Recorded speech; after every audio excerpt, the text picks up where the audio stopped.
আজকে আমাদের মাঝে উপস্থিত হবে প্রধান বক্তা ইতালি থেকে আগত, যার কথা না বললে নয়, বিশিষ্ট মদখোর, গাঁজাখোর, বিশিষ্ট জুয়াখোর, ডেন্ডিখোর। প্রতিদিন চুলকাইতে তার জীবন শেষ। এই পর্যন্ত 20 থেকে 30টা শুধু বিয়াই করেছে। তার বউ তাকে প্রতিদিন 2 থেকে 3 বার ফিরতে তাকে বইয়ালাম। এই যুবক, এখন আমাদের মাঝে উপস্থিত হতে যাচ্ছে প্রধান বক্তা জনাব আলহাজ আব্দুল্লাল সিয়াম সাহেব।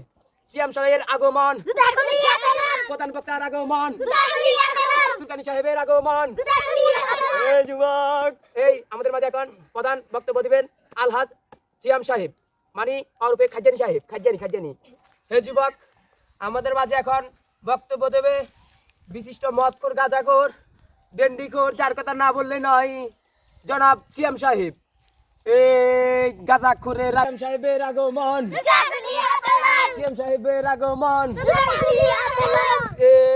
আমাদের মাঝে এখন প্রথম বক্তব্য এই সিয়াম সাহেব, যার কথা না বললে নয়। আচ্ছা স্যার, আপনি কিছু বলেন বক্তা সাহেব। হ্যাঁ, সবাই। হে যুবক, তোমরা সবাই কেমন আছো? আলহামদুলিল্লাহ। হে যুবক, আমাদের সমাজটাকে উন্নতি করতে হবে, আরো বা খারাপ ভাবে উন্নতি করতে হবে। এখানে কানাই দর্শকে ভরে উঠেছে, গোটা মাঠ প্রাঙ্গণে 4 কোটি মানুষ আছে এখানে, দেখতে পাচ্ছেন আপনারা। ঠিক আছে, আমি আপনাদের এখানে নতুন তো, আমার একটু শরম লাগে, বুঝছেন? আচ্ছা, আপনি বলেন। হে যুবক, তোমরা কি সবাই ভালো আছো? আলহামদুলিল্লাহ। হ্যাঁ, আমাদের এখন প্রধান বক্তা বিশিষ্ট মদখোর, গাঁজাখোর, ডেন্ডিখোর, বাবাখোর, হুতাখোর। উনি এখন আমাদের নাকি ওখানে, ওনার শরম লাগে অনেক, মানে মানুষ আছে তো, কোটি মানুষ মাঠ প্রাঙ্গণে, উনি কিছু বলতে পারবে না, বুঝছো? উনি তো এত কম মানুষের ভিতরে কিছু বলতে পারে না। উনি এত বিশিষ্ট বক্তা, বুঝছেন? আর হে যুবক, আমাদের মাঝে এখন জিগির নিয়ে আছে বিশিষ্ট মদখোর, গাঁজাখোর, ডেন্ডিখোর, হুতাখোর, বাবাখোর, খাইজানিখোর। তার একটা রোগ আছে, সে সারাদিন খালি চুলকায়।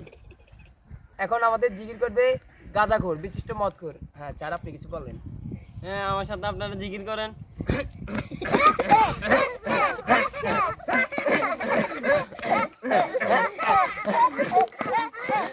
এই আমাদের জিগির শেষ করলো প্রধান বক্তা মদখোর, গাঁজাখোর। এই বলে আমাদের সংক্ষিপ্ত বক্তব্য এখানে শেষ করলাম। তোমরা সবাই যাতে আরো ভালো করে প্রেম করতে পারো, দেশের উন্নতি করতে পারো, 14 ফেব্রুয়ারিতে যাতে আর 2টা করে প্রেম করতে পারো, এই বলে আমার সংক্ষিপ্ত বক্তব্য এখানে শেষ করলাম।